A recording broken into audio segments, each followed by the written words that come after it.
The vengeful spirit, the one you should not have killed, the dweller of Golden Freddy, Cassidy, is in security breach. But by the time we find her, she's already lost. Slices, put on your aprons, and let's bake ourselves a theory. I get it, that's a tall claim, but bake with me here for a second. For those unaware, one of the prevailing theories in the community is that Golden Freddy is possessed by the vengeful spirit, one that is vowing to follow Afton wherever he goes, trying to take him down every step of the way, all because the spirit of this vengeful person possessed the Fredbear suit after being stuffed inside it, being killed at the missing child incident. That's why we see Golden Freddy in every game William is in. In FNAF 1, Springtrap is locked in a back room. Golden Freddy is there. FNAF 2, William had just gone on a massacre. Golden Freddy is there. FNAF 3, William returns as Springtrap roaming the halls. Lo and behold, Golden Freddy is there. More than that, if William isn't there, Golden Freddy doesn't make an appearance. FNAF 4, which takes place in the mind of either the crying child or Michael Afton, William isn't there, and we don't see Golden Freddy because of it. Sure, we see Nightmare Fredbear, which is a nightmare version of Fredbear, which eventually becomes Golden Freddy, but Golden Freddy himself does not appear. What about sister location? Sure, it's William's bunker, and Michael Afton is down there, but William is nowhere to be found. And once again, no Golden Freddy. Now, I hear you, what about FNAF 6? Freddy Fazbear Pizzeria Simulator. William Afton is here, for the first time named credited, so it's definitely William Afton. But Golden Freddy is nowhere in this game. And that's correct. He isn't. Oh, and you aren't either. And that's correct. Golden Freddy isn't here, but the spirit inside him is. But who is the spirit inside Golden Freddy? Some people, myself included, argue that there are two spirits within the Golden Freddy suit. But even if that's true or not true, I'm just focusing on the vengeful one that's definitely in there. Thanks to the FNAF security logbook, we have a name, Cassidy. Cassidy has to be present at the FNAF 6 fire, mainly because of what we know about Ultimate Custom Night, of which we'll get to in a moment. If Cassidy is present at UCN, she would need to be at the FNAF 6 location when it burned down. And if you look at FNAF 6, there's really only one location that wandering spirits could end up in, Molten Freddy. After all, their erratic movements on top of their weird, almost echoey voice seems to imply that there's multiple drivers of that ship. And of course, we know Golden Freddy is in Ultimate Custom Night, not only as a character that can be brought in by Dee Dee, and not only as the ending cutscene of the game where you get a slowly zooming out cutscene of Golden Freddy twitching, but Golden Freddy is the only animatronic that death coins don't work on. If you try to use a death coin on a Golden Freddy, a Fredbear animatronic jump scares you. The only way you can see the Fredbear animatronic. Alright, so that's the end of Cassidy, right? The original 7 games chronicle her going after William relentlessly until eventually trapping him in Ultimate Custom Night and torturing him forever. Wrap a bow on it, ship it, call it done. But there's 3 games I haven't mentioned yet. Using our previous method of looking for Cassidy, we'll examine them. FNAF AR has Springtrap in it, sure, but we recognize that the animatronics in FNAF AR are recreations, not the real thing. The real William Afton is nowhere to be found, and likewise, Cassidy's presence is pretty much null in this game. But then, what about Help Wanted and Security Breach? They both have an iteration of William Afton, whether digital or physical, but do we have any mentions of Cassidy? Well, sort of, in the form of Princess Quest. Now, I won't spend too much time on the connections between Cassidy and Princess Quest and the reasons why, mainly because Ozone already made an incredible video going over the themes and motifs of Princess Quest and how it can relate to Cassidy. Link there, I recommend you go watch that after you're done here. But for now, very briefly, this princess is Cassidy. Again, lore and analysis reasons, there, after you're done here. But just for now, some hard evidence to hold you over, in one of the patches of Security Breach, the sprite for this character was named Cassidy. So we're gonna roll with it. The Princess Quest minigames were both in Help Wanted and Security Breach, so even with this new digital form of William, there's a digital form of Cassidy hunting him down. Okay, so what? Cassidy's back, that's pretty typical. Well, that's not the whole story, because I don't think the Princess Quest 2 and 3 machines are what they appear at all, because I don't even think Cassidy makes it out of Princess Quest 1. I really don't know what I'm supposed to do with this thing. It's not even sturdy yet. Maybe I just need more pieces. Oh, speaking of, today's video is sponsored by Raycon.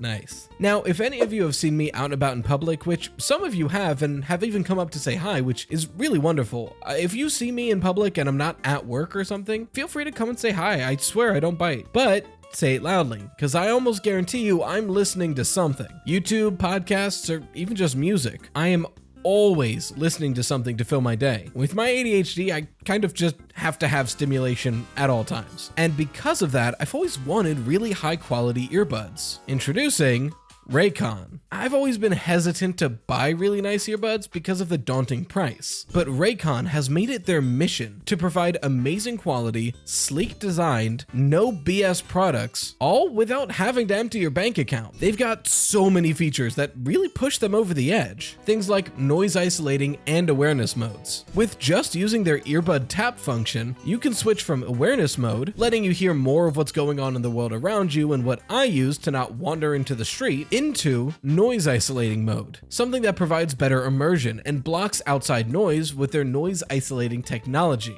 which is perfect for me when I'm watching an hour-long video essay while getting groceries. Again, this is all at half the price of the leading brands for same, if not better quality earbuds. So if you want amazing listening quality at an amazing price, click the link in the description box or go to buyraycon.com/rytoast to get 15% off your Raycon purchase. Thanks again to Raycon for sponsoring today's video. Raycon, power up your everyday. What in the letters? So I've got a bunch of letters and a doohickey. The new Tales from the Pizzaplex books are chock full of lore, and at this point most people know about that. It's what gave us more information about the Mimic, basically confirming that William Afton is dead. And in his stead is a robot with a program intending to recreate his lost legacy, just trying to, well, mimic him. But the Mimic isn't the only important story from Nexi, the 6th book in the series. The story Nexi suggests putting an endoskeleton inside of a body, which leans really hard into burn trap territory. So then what about the middle story? Drowning. Well, for the uninformed, Drowning tells us the story of Kara and her friends trying out the new VR attraction at the Pizzaplex, the resort. Essentially, it's Sword Art Online's your body into one of 3 attractions: roller coaster, water park, and the beach. The attraction only lasts about 5 minutes, but you can pay extra to experience Hyper Time, where they shoot adrenaline into your body, making it feel like you're in the game for much longer, all the way down to an hour long at setting 1. But if you turned it to setting 0, the person would feel like they're in there indefinitely. It's not safe to do that. Kara sneaks back into the attraction after her friends move on, and convinces a worker who's about to go on break to let her in, put her at 1, and send her to the water park. Which he reluctantly does, but because of his nerves and being called to cover another shift, he accidentally leaves it set on 0 with no supervision. The rest of the story sees Kara wandering through never-ending water parks of different themes, but more and more frequently seeing a girl at the bottom of the pool. She's incredibly pale, wears all gray, has long black hair, green eyes and green veins pointing to her eyes, black fingernails, and black teeth. She beckons Kara to the pool, begging for help and asking to not be left alone. Kara feels sorry for her, especially because she reminds her of her childhood friend Peggy, who died in a way that Kara possibly could have prevented but was too scared. She thought this is her chance to make that right. But when Kara tries to help the girl tries to pull Kara down, attempting to drown her in the pool. Kara breaks free, but the girl appears in every pool Kara walks past. Even when she took a break to sleep in a pizzeria-themed location, she woke up to see the girl halfway towards her crawling on the ground, and she realized that she's not safe even on land, and that she has to keep moving. What feels like days go by as Kara wanders water park to water park, eventually hitting on 2 important areas. The first, an old wooden house, where supposedly she finds out more about this girl in the pool. She finds what looks like the girl's room, what looks like her parents' room that has signs of a struggle and the smell of blood, as well as a picture of the girl and her parents with clothing from a different time period. The house does start to flood though, and Kara runs to the attic, where she finds a bathroom, a tub, and the girl in the tub water inside. But when she gets too close, the girl grabs Kara and pulls her in. They're transported to a larger area of water and Kara breaks free.